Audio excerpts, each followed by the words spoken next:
No problem. I just wanted to get, because obviously you've been very integral in it. Sorry? You've been very integral in the whole process.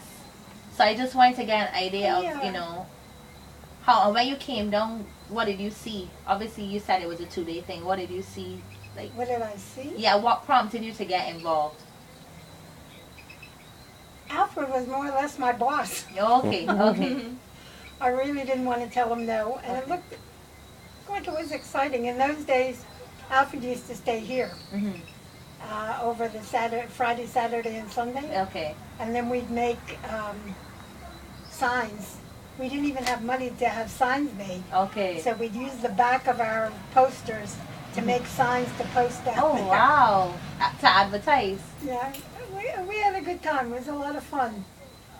In those days, it was strictly a crafts fair. That's what the whole thing was about. That it was only supposed to be arts and crafts.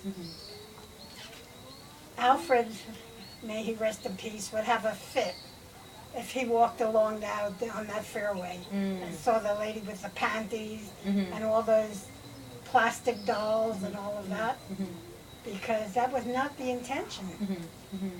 But when we first started, we had a lot of artists that are now top artists, like Fielding Babb, and Neville Lee Gall, and Claremont Map. All of those guys started out at Holetown Festival. Okay.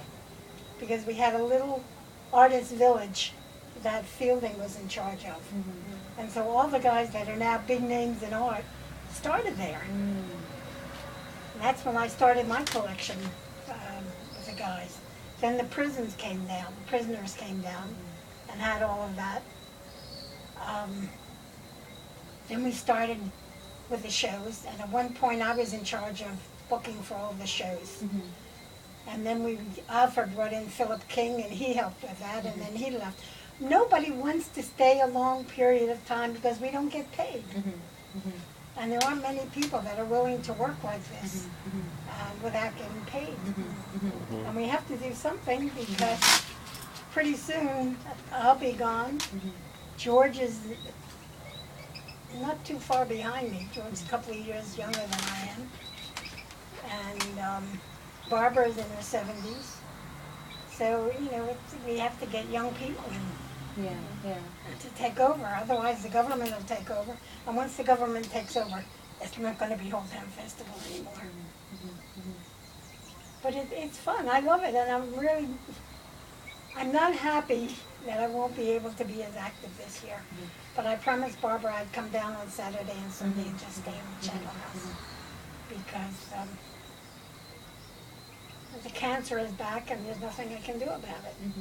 But I'm going to be there till the very end. Excellent. I've been there so many years. It's fun. And you meet people over and over and over again. People come for years. And when you don't see them 1 year, you know already that somebody passed away. It's kind of sad because they're like family. Yeah. The same with the lectures that we have. We have people that come, that call me way in advance from wherever they live, wanting to know if the lectures are still on, what the dates are for the festival. We get calls from England, get calls from Sweden. Wow. And people book specifically for the Holetown Festival. It's part of our lives.